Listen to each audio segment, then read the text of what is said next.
So a fellow YouTuber challenged me to a different type of video, one that's more scripted. I figured it wouldn't be a problem. I'd just go ahead and try it on this video. Right now I'm going to unpack the new SMSL SA300 amplifier. Previously I reviewed the SMSL AD18, which I really liked for the size to performance ratio. Also, it wasn't very expensive. Now when you buy an amplifier that's under $150, you have to set your expectations accordingly. No one expects it to outperform an amplifier that costs $20,000 and is 300 times the size. This is Joe and Tell, and today I'm going to be reviewing the SMSL SA300.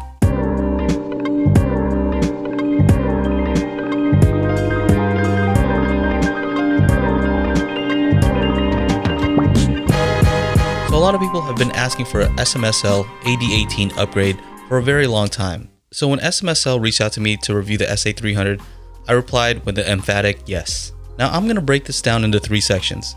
What's missing, what's the same, and what's new. When I turned this around, I noticed that it was missing the 2 optical inputs in the original AD18. This was a key feature if you wanted to use this as an alternative to a soundbar. For those with TVs without analog outputs, you relied on the optical output on the TV.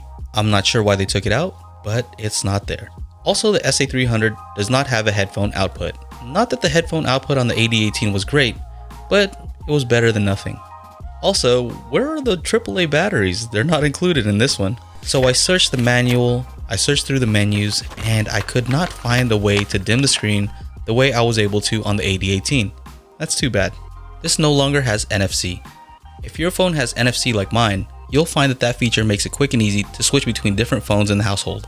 Now what's the same? Well, the price is about the same as of right now. They're both under $150. They both claim the same amount of power at 80 watts per channel at 4 ohms and 40 watts per channel at 8 ohms. The screen itself looks very similar in size and shape. They're both multicolored screens and they give you the option to choose the color that suits your preference. The UI itself seems the same and you can use them both as DACs. They both have the same remote and they both have tone controls that allow you to adjust the bass and treble to your personal preference. They had EQ presets that I found somewhat useful because they didn't go overboard in their tuning. Now on to what's new. The SA300 uses Bluetooth 5.0 as opposed to Bluetooth 4.2 on the AD18. This should result in increased range, lower power consumption, and overall better bandwidth, perhaps leading to better sound quality. As I said earlier, you can connect both of these to your computer via USB, but this one supports 384 kHz and 32 bits versus 96 kHz 24-bit on the AD18. Most importantly, SMSL chose to go with a German branded amplifier chip, the Infineon Meris MA12070. Previously, they were using a chip from Texas Instruments, the TAS5508C. If you're someone who's into building amplifiers, that might mean something to you. To me, it's just a bunch of letters and numbers. A few features that they mention on the spec sheet is the chip's ability to do multi-switching. From my understanding, the amplifier optimizes its performance based on the input voltage. This sounds useful if the amplifier is powered by a battery, but in this case, it's powered by an AC power brick, and so I don't see the usefulness in this case. There could be some other reasons. I'll let SMSL explain that for themselves. They also claim to have a filterless design, which is interesting.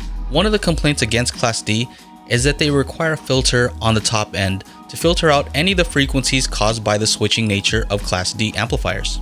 I'm not sure exactly what they mean by filterless design, but if they figured out a way around that, then that's a big leap forward. The other thing I noticed on the spec sheet when comparing it versus the old AD18 is that this has a total harmonic distortion of 0.008% compared to 0.04% on the AD18. Also, the form factor matches the height of the SMSL SK10 DAC that I've previously reviewed. A welcome change is that it no longer uses a 3.5mm jack as an auxiliary input. Instead, it's been replaced with RCA. The same thing goes for the subwoofer output. Previously, it shared the jack with the optical input. Now it has its own RCA output. The SA300 also has lower power consumption. This is useful if you plan on having it on all the time. For example, if you have it connected to a Chromecast audio or an Amazon Echo device, which allows you to turn this and a pair of speakers into smart speakers. So now onto my experience with the SMSL SA300. At first I had this connected in my living room to the Mica RB42s. Now those are notorious for being very inefficient at 83 decibels, so they need a lot of power. The SA300 handled them with ease and it played it loud enough for most people listening to them at a desk. Now, whether it'll play loud enough for your living room really depends on the size of your living room.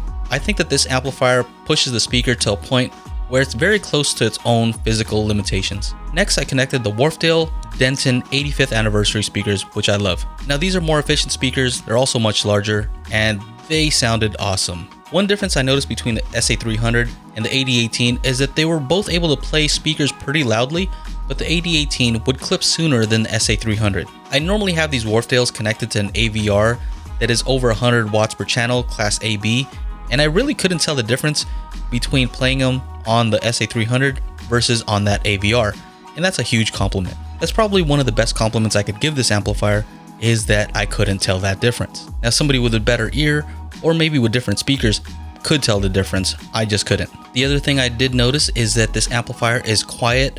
Now, if I did turn it to the maximum volume, I was able to get some hiss out of them, but not so bad at most usable volumes. So let's talk about the use cases for these amplifiers. In some ways, it's a step back from the AD18 in that it doesn't have those optical inputs. It doesn't have the headphone output. So in those cases, the AD18 was better suited for a living room situation if you wanted to connect it to a TV, but also better at your desk if you didn't have a dedicated headphone amplifier. So I can see where they made compromises with the SA300. I think they spent most of their money on that new chip, and this new chip claims to give you cleaner sound. So if that's important to you, then this might be a better option. I don't have the AD18 to compare it side by side to, but going from memory, I do feel like this is a cleaner sound.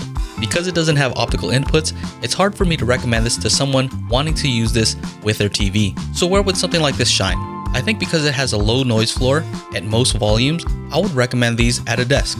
With the higher bit rates available when connected via USB, I think that's a nice step up. The amplifier chip seems like a better chip overall, resulting in better overall sound quality. So you'll get clean amplification, and in most cases more than enough power at a desk. Pair it with some nice small speakers like these Mica RB42s and you're golden. If you want to add a sub, you can, although there is no high pass crossover on this amplifier. So that's pretty much it. I'll leave a link to this amplifier in the description. I hope you enjoyed the video. If you did, make sure to like, subscribe, ring the bell to be notified when I upload new videos. And once again, thank you to my Patreon supporters. Thank you for allowing me to do what I love to do here on YouTube. If you're not already a patron, check it out at patreon.com/Joe and Sel. Anyway, that's it. Take care. Bye-bye.